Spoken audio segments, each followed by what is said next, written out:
Happy Sunday. Let's make sure my video is going to stay on for us. That'll be a nice start. Um, we'll start on our backs and I'll figure out this video. Yeah. Okay. Nice spot on your back. There we can breathe nice and fluidly. And just think about how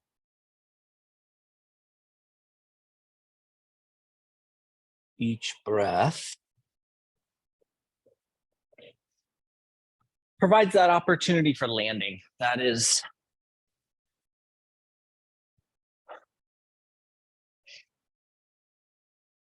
more apparent as we're horizontal. Well, you can almost feel the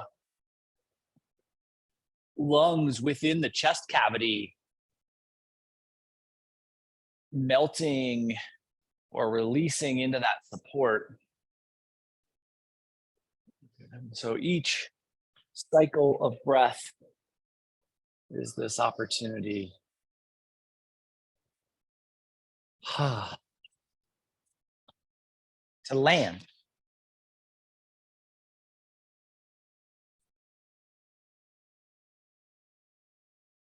Within that experience of landing, can you have more and more trust in the release contained within the breath, so that each successive cycle of breath is not only a revisitation of the release of the landing, but an expansion of that sensation, of that experience.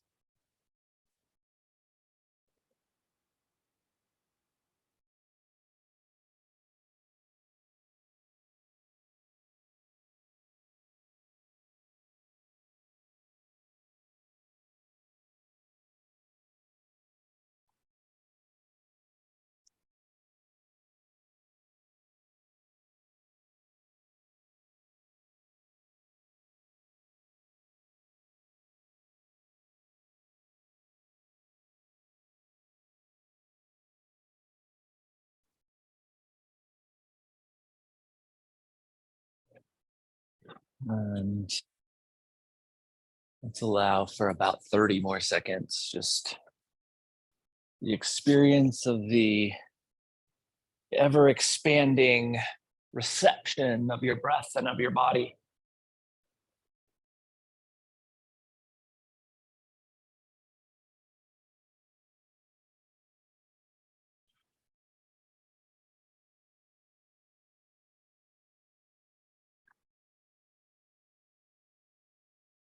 And the next time that you inhale, let's bring our knees to a bent position if they're not already there. So kneecaps point towards the ceiling. And we're going to start with a little gentle hip opener. So just left ankle right across the right thigh. Arms can open if it feels comfortable, so cactus or T, but they can be down by your side or they can be anywhere that feels supportive for you. And then instead of thinking about the hip, because the hip is kind of inherent in the shape, think about your ankle. I can make a spot where we can view this. So there's a couple of ways that the ankle can respond here. There can be a collapse so that we have the foot turning in, or we can have some like forced stability where we're activating the foot and the plantar fascial tissue is very taut. What I want you to think about is integrated ankle, but soft plantar tissue. So bottom of the foot musculature is deactive, but the structure of the tibia and fibia kind of setting into that calcaneus bone is in line and integrated. And then go back to that breath of release and landing. And as long as you can maintain integration of the ankle, allow for the external rotation of the hip through the breath, not through forced activity, but so that each exhale cycle just allows for a release that's coming from the hip girdle and not impacting the ankle integrity. So a lot to think about. And all of that is to say our ankle is straight and our body is relaxing with each exhale so that our hip can open more.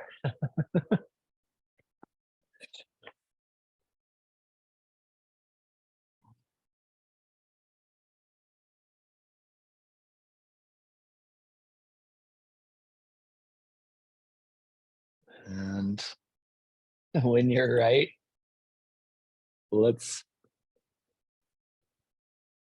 take the left hand to the thigh. So now we're going to have a little bit more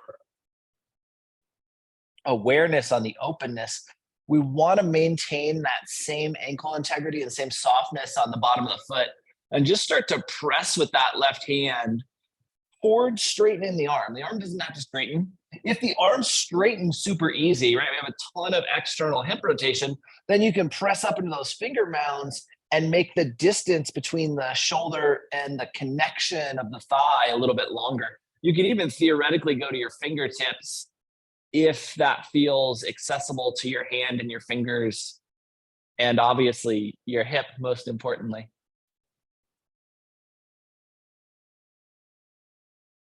And we'll relax. Let the left foot return so that it mirrors the right, and let the bottoms of the feet come together and the knees fall out.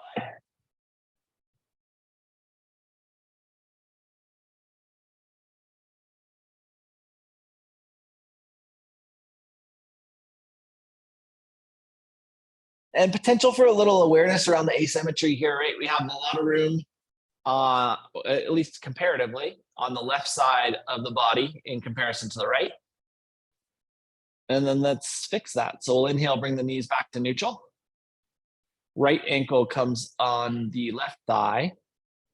And once again, it's no force here, no effort in the external rotation of the femur. It's just kind of passively happening from the ankle cross, and then the ankle integrity and plantar fascial softness allow for the breath to be the tool of expansion.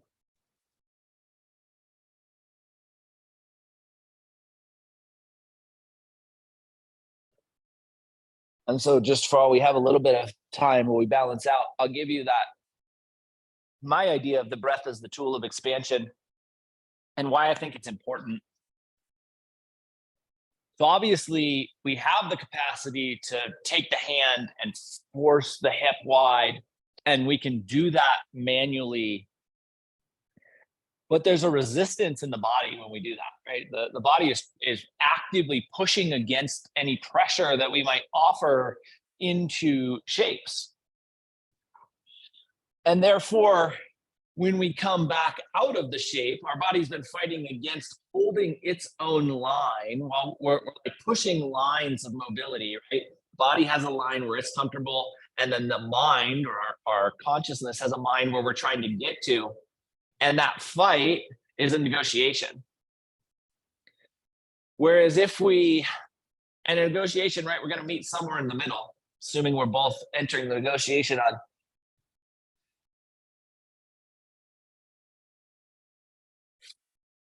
with fairness, let's say, with fairness, with integrity. When it feels right for you, as it feels right for you, we can add that pressure. So we can add the manual expansion. And you'll feel the difference, right? You feel the difference in where you are. Obviously, you can push your body further than it's comfortable, but you can also feel that resistance happening. So as you're pressing in here, maybe you're coming onto the fingertips or the finger mounds, you can feel how the body's resisting. And in comparison to where we were, where we're just releasing, there's no negotiation there. Then it's a team effort, right? Your consciousness, your you and your body are just finding the space that is available without compromise. And therefore that space is yours completely. You can let go of that physical space or that physical pressure. And as you do so, see where your body retracts to. And that's the negotiation. And then release that right foot so that it mirrors the left. Let the bottoms of the feet come together and let the knees fall out wide.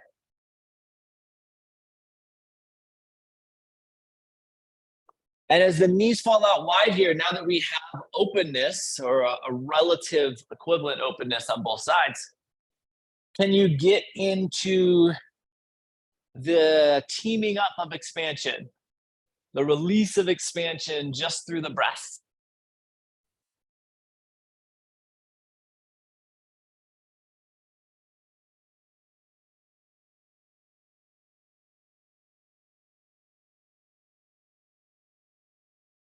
And we're just going to spend 15 more seconds here, just trying to relax and release and ease our way into space.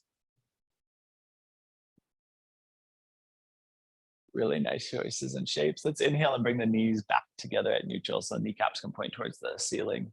And as that happens, splay the toes out nice and wide. Get the as much space as you can between the toe prints.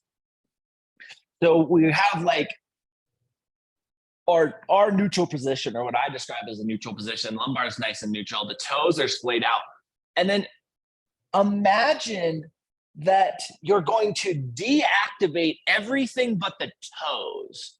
So the toes are going to press down, but the rest of the bottom of the foot, that plantar fascial, that arch tissue, the anterior tibialis, the entirety of the legs are deactivated, but the toes are pressing down. And like the toes are trying to push you into bridge. And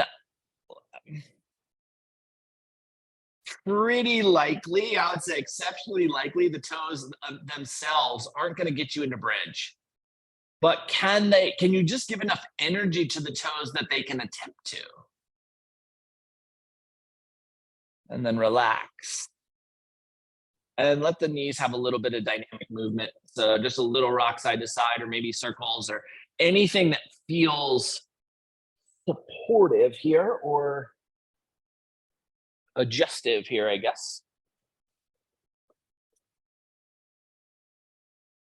And then let's just pick one side or the other. We'll roll to that side, let our body find its way, press our way up into seat.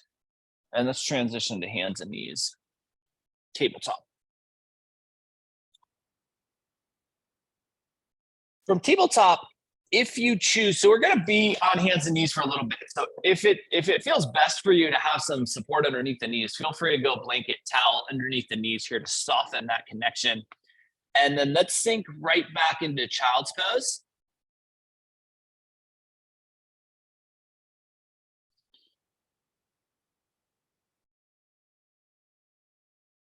And then fingertips staying connected to the mat probably would have been a nice thing for me to call out initially. We're going to inhale with those fingertips and pull ourselves forward to tabletop once again. And just feel into the corners of tabletop. So handprints, handprint, knee print, and think about the stability that's there. So this time with awareness on that stability and not wanting to lose the hand stability, even though you could, slide back to child's pose. So hands stay anchored and planted.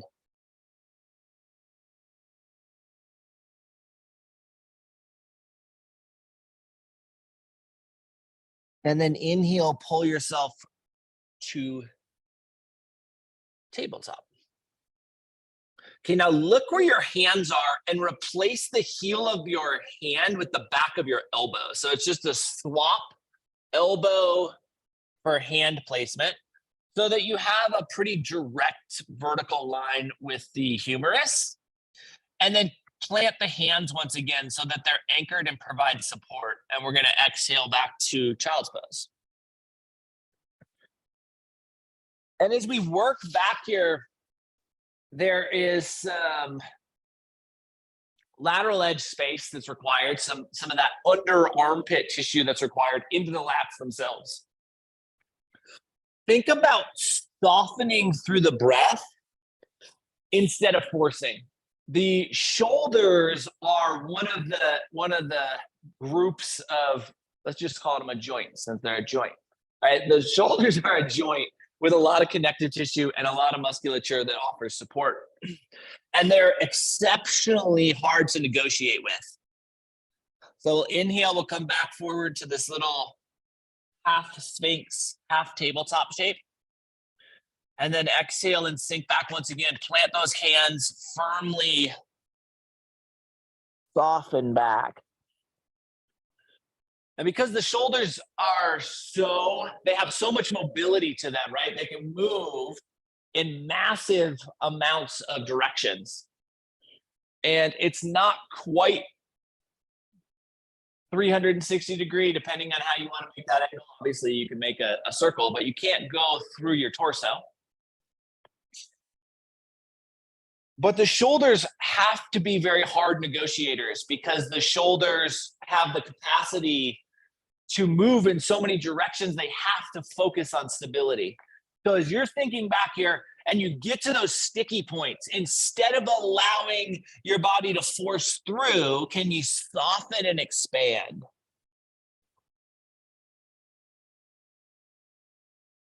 And then we'll pull ourselves back to this half sphinx, half tabletop space, and take your elbows and walk them as close as you can comfortably get them. So we end up kind of elbows in and hands out here, and then just drop the head. And we start playing, as we get those elbows out here, we start playing with the musculature that attaches to the clavicle. And that musculature has shoulder attachments, clavicle attachments. The clavicle is the anchoring point. The shoulder is the mobility. So the clavicle is the stabilizing piece. Can you relax once again through the breath, and then maybe even start to sink back towards that child's posy shape?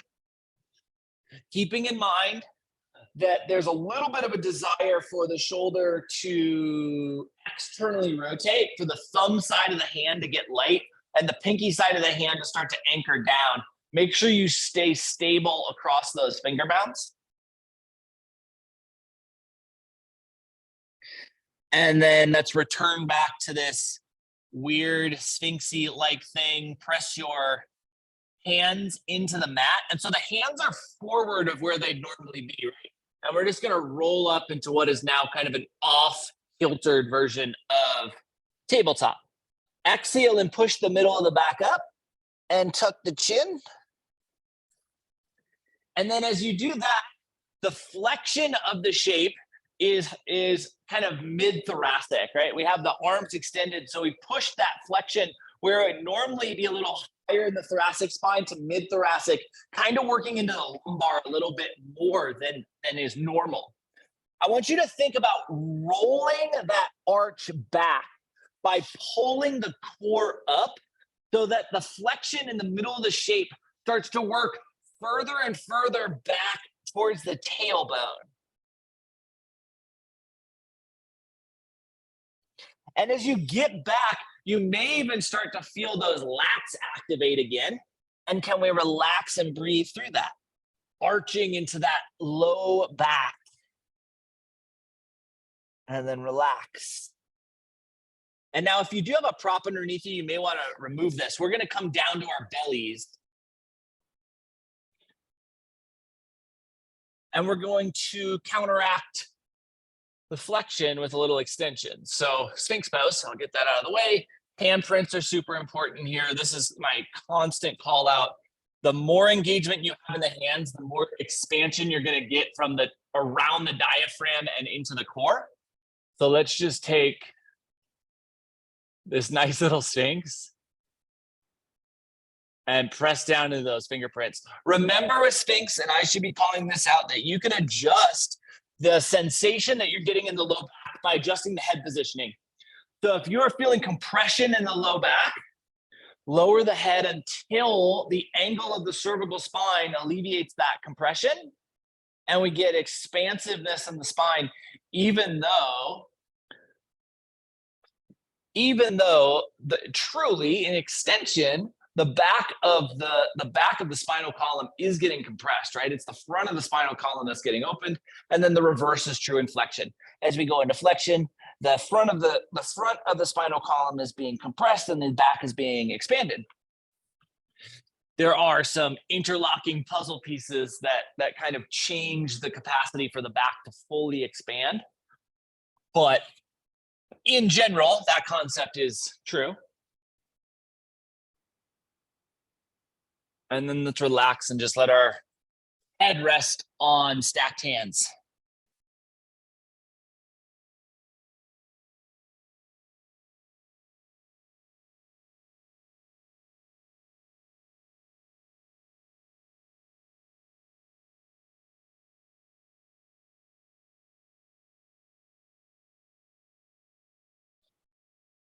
And then let's open our hands to create that little diamond space. So thumbs and index fingers come together. This is especially important if you have any ear jewelry. And we're gonna turn our chin to the left so that our right ear can fall in between that little hand diamond.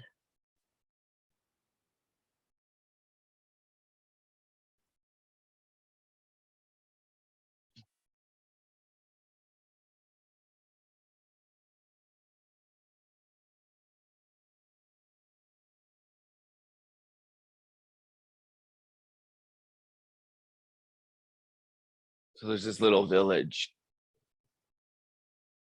and it's a festival weekend. And this little village, when they hold festivals, the entirety of the town gets together.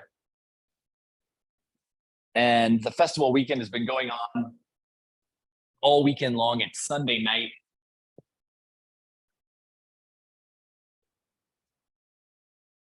When you're ready, let's bring our head back to neutral. And you can just kind of check in on neutral.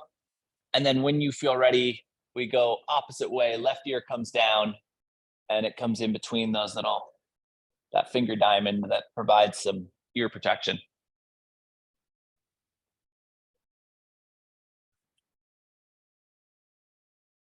And so it's Sunday night, and things are starting to wind down. And in a very peculiar way, there is a woman who is just setting up this little booth. And there's a sign above this booth that she's setting up Sunday night in the wee hours of the morning that says future. And on her table, she has this wooden table and a big arch above that with the thing that says future. On the table is a crystal ball.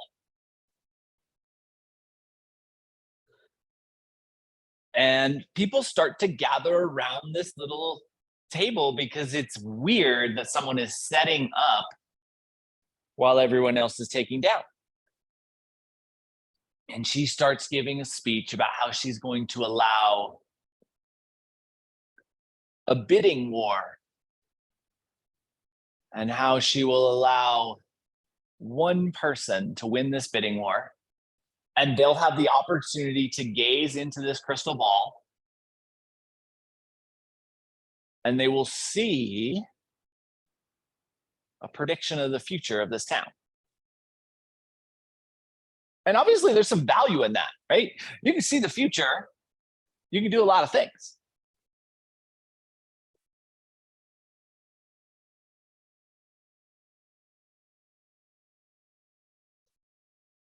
And when you're balanced, head comes back to neutral. We'll slide our hands back underneath our shoulders and press ourselves to tabletop. And from tabletop, let's take our right elbow and place it. So left hand stays where it is. Right elbow comes and is pressed against the left knee. So you're kind of in a rotated child's pose, but you have the left hand is where it is. the right hand is extended out, the right elbow is at the knee. So let me see if I can get that angle. So we have that set up there. And we have a little bit of rotational capacity here. Start to walk your left hand towards the middle or maybe the right side of the mat. And as you're walking, start to lower that right shoulder. So left hand is walking towards the right shoulder is lowering.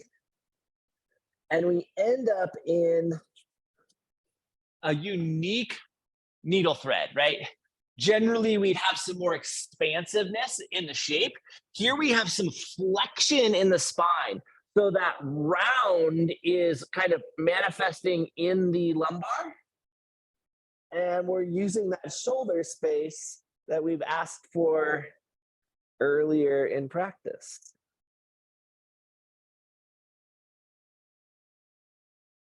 And we'll relax out of this.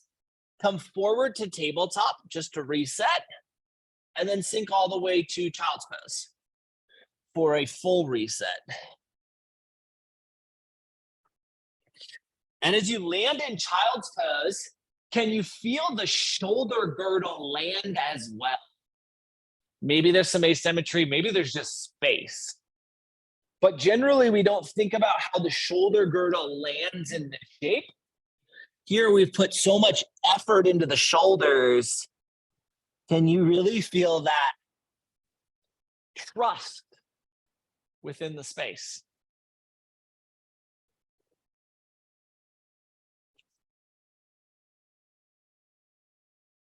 And last 20 seconds here.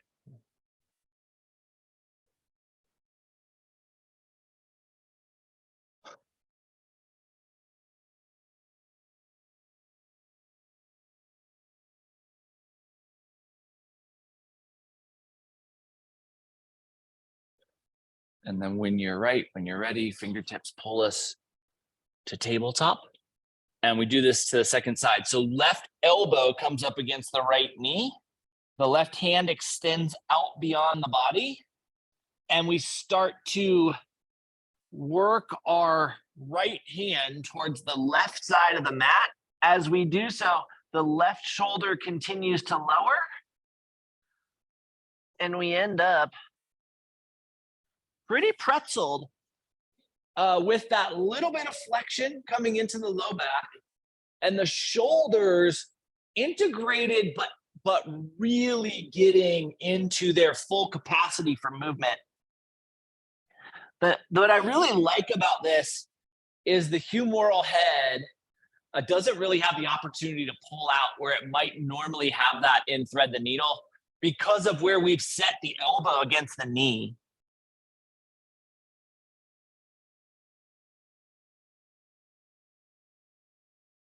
And when you feel balanced in this shape, feel free to work your way back out. We'll pull forward to tabletop and we'll sink and return to child's pose. As you land, let the shoulder girdle land once again. That's like a really unique, I find that to be a really unique sensation where we land in the shape of child's pose, and because we've done so much shoulder work, it's just, everything's instantly at ease. And last 15 seconds here.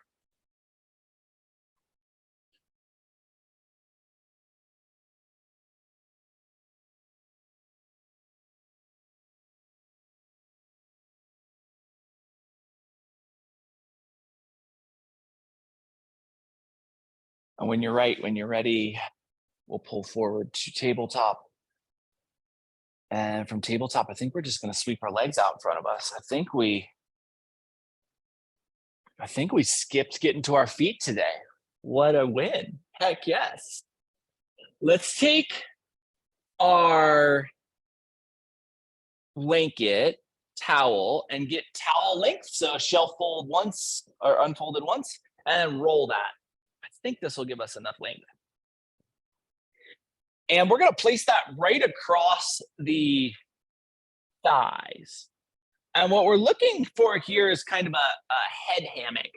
So knees are going to come up, and we're going to position this blanket wherever it needs to be so that it can support the head as you wrap the arms underneath the legs. Remember, that can be fingers, it can be wrist, or it can be elbows.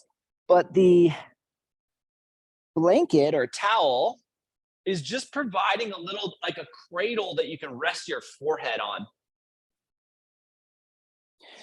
And there's a little bit of a difference in the sensation that we normally feel, right? Normally I am harping on thighs and torso being compressed. Here I'm saying use the prop as a head support. And that changes the cervical spine angle, it changes the lumbar spine angle. Those two things kind of integrate. And then it changes the way that the musculature is being pulled across the thoracic spine. So this is a different shape, even though it's a shape that you've been in countless times with me. It's a different shape than, it's a different way to experience the shape than I've ever taught it, that's for sure.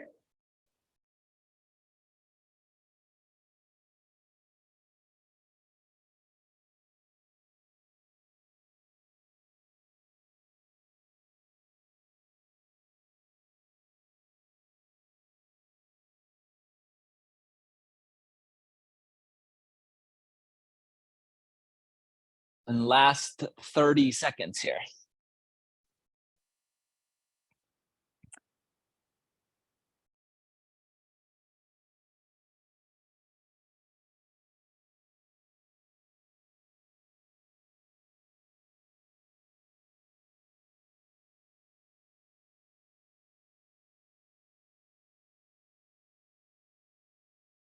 And as you're right, we'll walk ourselves up to seat. Let's take our staff. We'll take our prop for the moment, just set that to the side. And then we are going to, let's bend the knees enough that we can interlock the finger mound and the foot mound. So I always try to show this and never can, but finger mound reaches over the toe mound here so that there's like an interlocking piece, kind of like Legos. And then we can, right out of the gate, we're in a space, we've just been in a long forward fold, we can push the toes and get some posterior chain lengthening. Or if that's not enough, you can walk those heels forward, and then you have the opportunity to push the toes.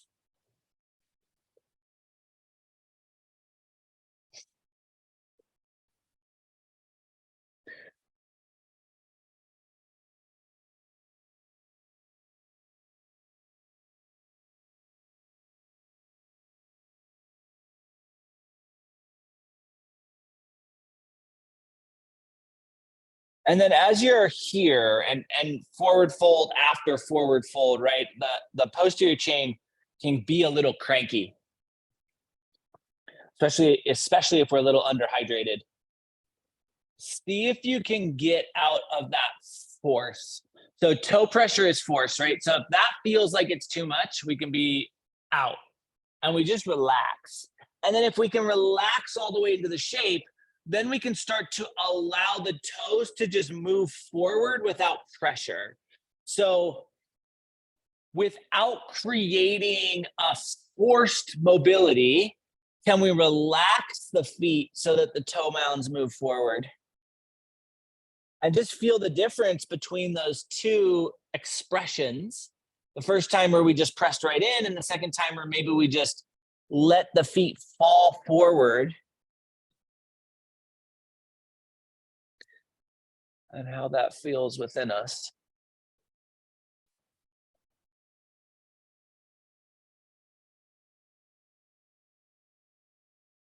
And we're going to give ourselves 20 more seconds here.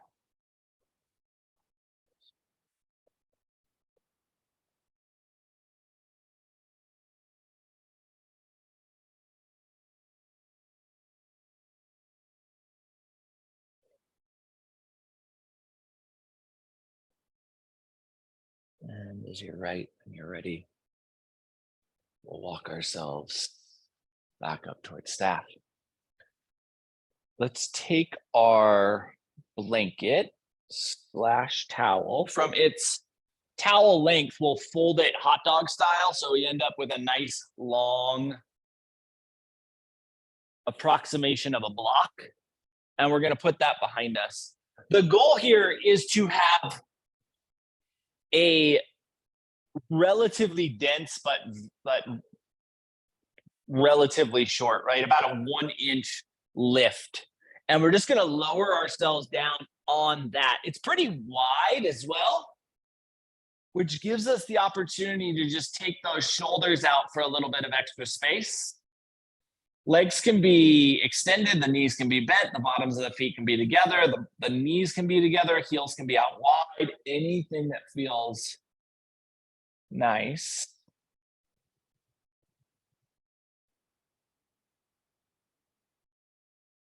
And this is our moment of appreciation, right? Our opportunity to take that flexion into a neutral extension and just settle into the sensation provided by the support underneath us once again.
We'll give ourselves about 60 more seconds here.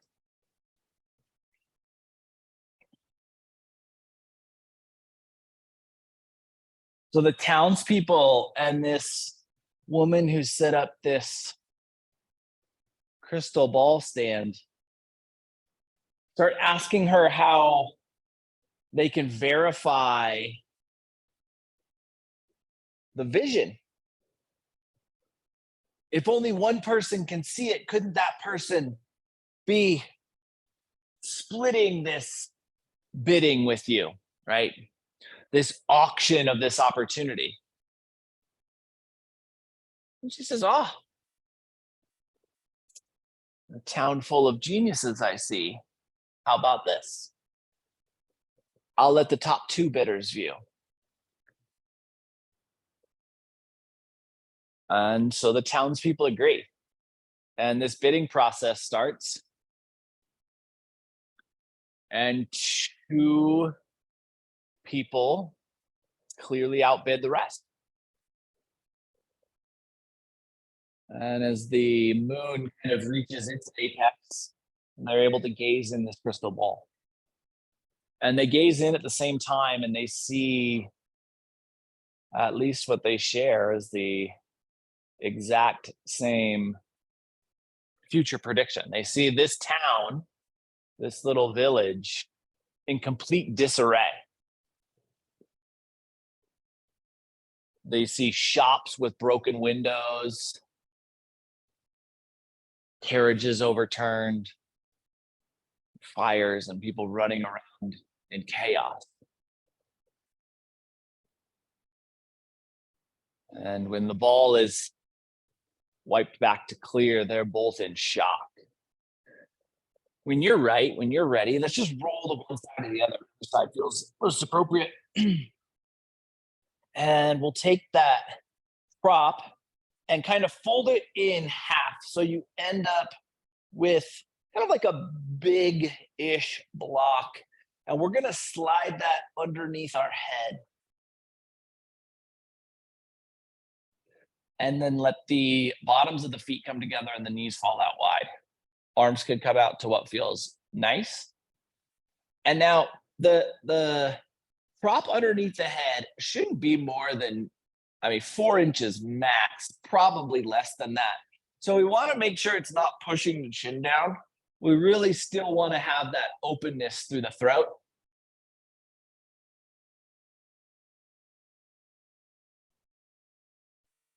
And then we're going to bring the knees together. Let both knees fall over towards the right and internally rotate the left shoulder. So left palm comes down towards the floor. If it doesn't make it to the floor, no problem. Just let it breathe here. You can even place it on top of your ribs. If it's within the practice to slide that left hand underneath the spine, let's go for that bigger version of internal rotation. And then this is where we really have to listen to our shoulder. We're going to inhale the knees back to neutral. If that's too much for the shoulder, you don't keep the hand tucked. And then we're going to exhale back over to the right. So we're either doing this with the hand kind of laying or the hand resting on the ribs or tucked. And we're just moving inhale to neutral. And then exhale to the right. So it's a half twist with some internal shoulder requirement. Inhale to neutral and exhale to the twist. And just move at your own pace. Listening to the shoulder, making sure that the movement you're offering is valuable for the shoulder.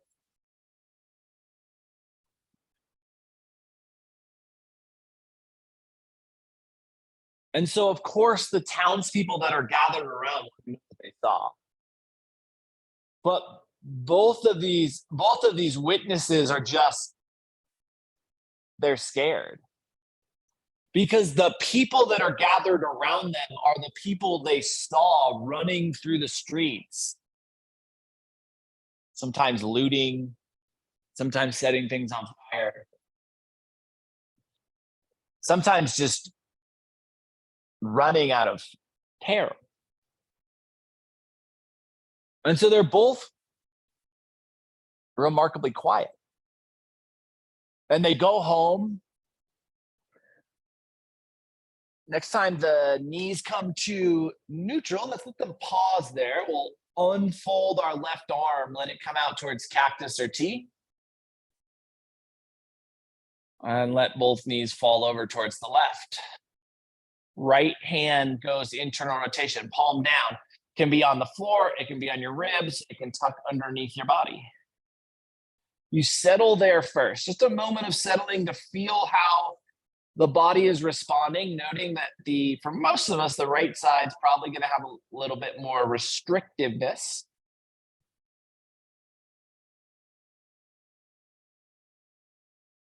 And then we inhale the knees to neutral. And exhale back into the twist. And we'll just move with our own pace to neutral and back into the twist.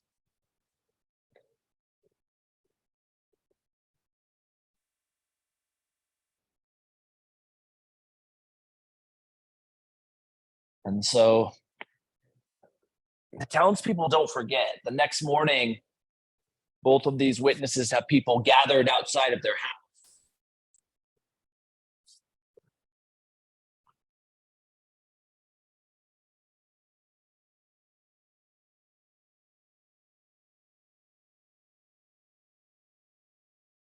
And unbeknownst to the people gathered, the first of the two witnesses had packed up their family, packed up their belongings, and abandoned their house in the middle of the night.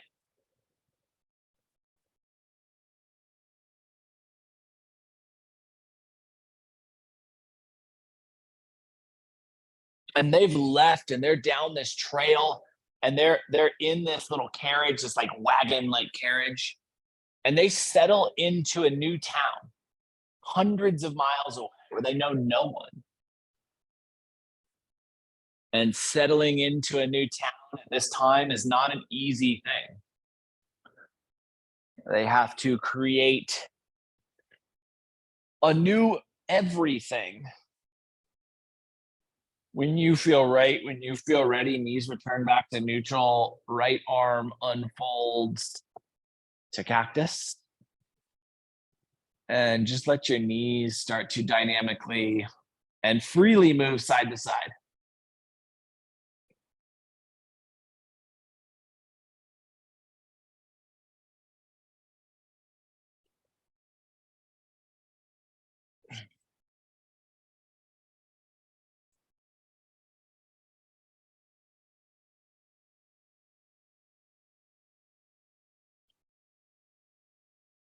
So the vision that they saw within this crystal ball, within this future predicting crystal ball, was scary enough that they left town, that they moved on, that they started an entire new life selling turnips, as you do.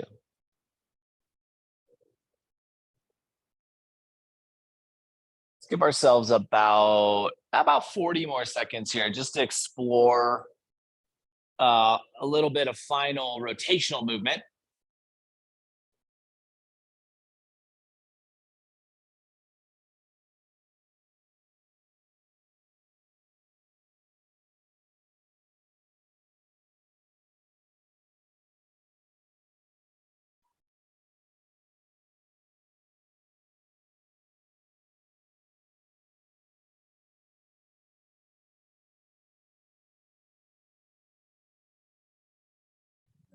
You are right. When you are ready, we'll bring our knees back to neutral.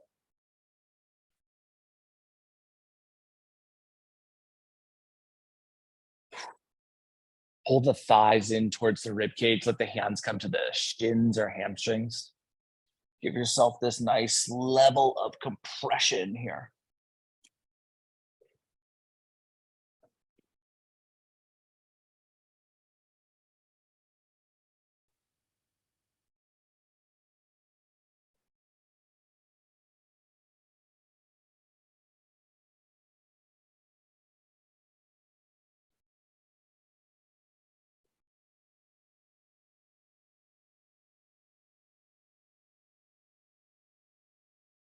And then let's release our feet back to the mat.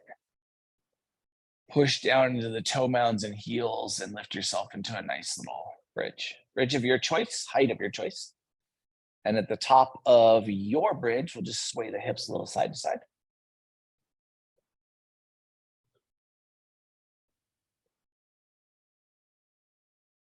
And then hips return to neutral, tailbone comes back down to the mat. One more time.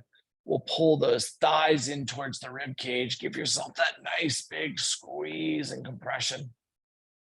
Thinking about the hips in the same way we've thought about the shoulders, putting them in range and at load, and then just relaxing so that the negotiation is not happening, but an offering of space is happening from your body.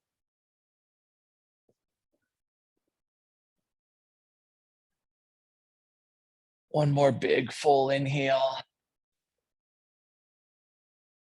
Nice deep exhale, and we'll release the feet. And one last time, we'll lift up into a bridge of our choice and give our hips a little lateral sway, lumbar a little lateral movement.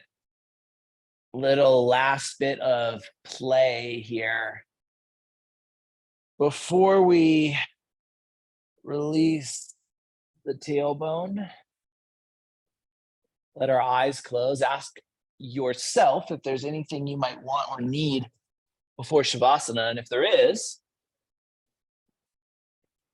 offer that to yourself. If you're all set,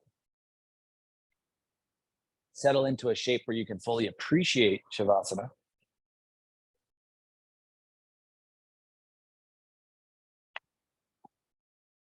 And so a year goes by, and this family that's moved on, they've established themselves in their new life, in their new home, at their new turnip selling opportunity. And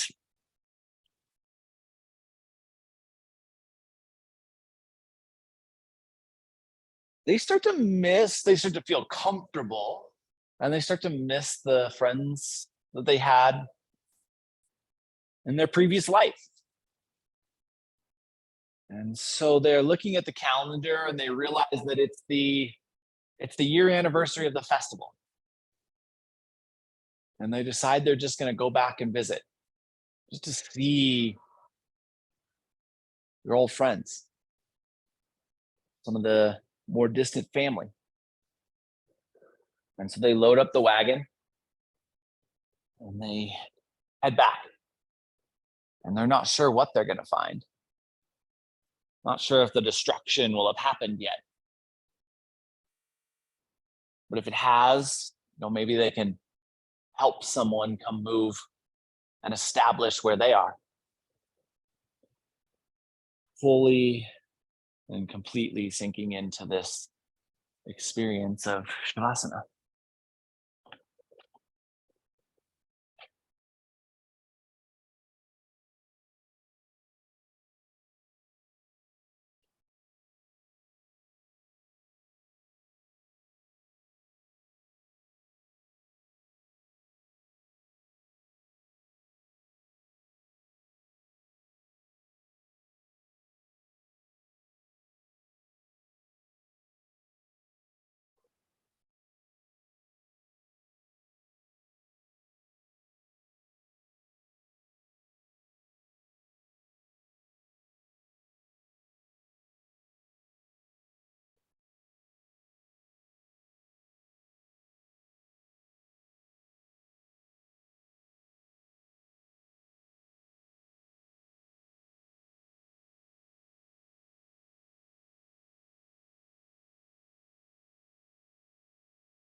And so this family arrives back at their former home.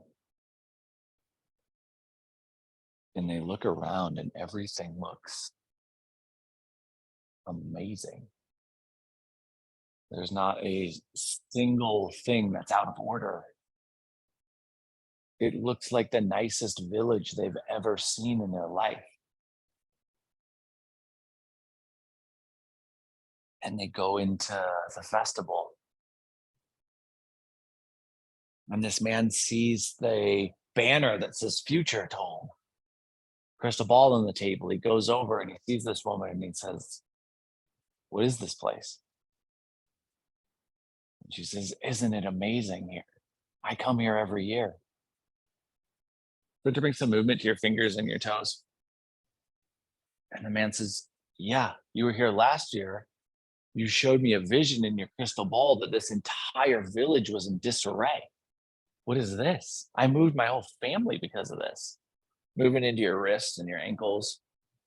And she points across the way and she points at this man and she says, "Do you see that man right there?" And he says, "Yes." Says, "That man is the mayor now." And he looks across and sure enough, it's the same man who got the other vision, moving into the elbows, shoulders, knees, hips, neck, head. And she says, "He's done amazing things with this place." Start to bring enough movement through your body that you can begin to gather and transition from the shape you are in so that you can return to a seat. And when you find your seat, let your spine get tall, your breath get fluid, and your eyes close. She says, "He took action after action after action. And he changed the future to this." With your next inhale, we'll bring our hands together, heart center.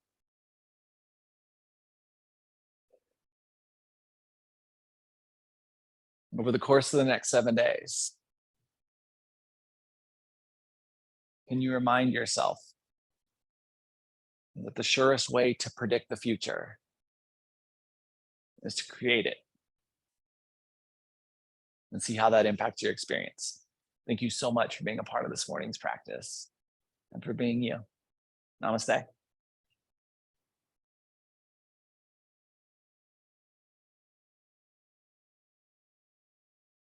Happy Sunday, guys. Love the heck out of you.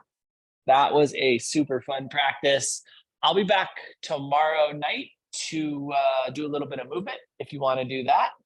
And if not, we'll get together soon. Love the heck out of you. Have a beautiful rest of your Sunday, and I'll see you as soon as can be. Love you.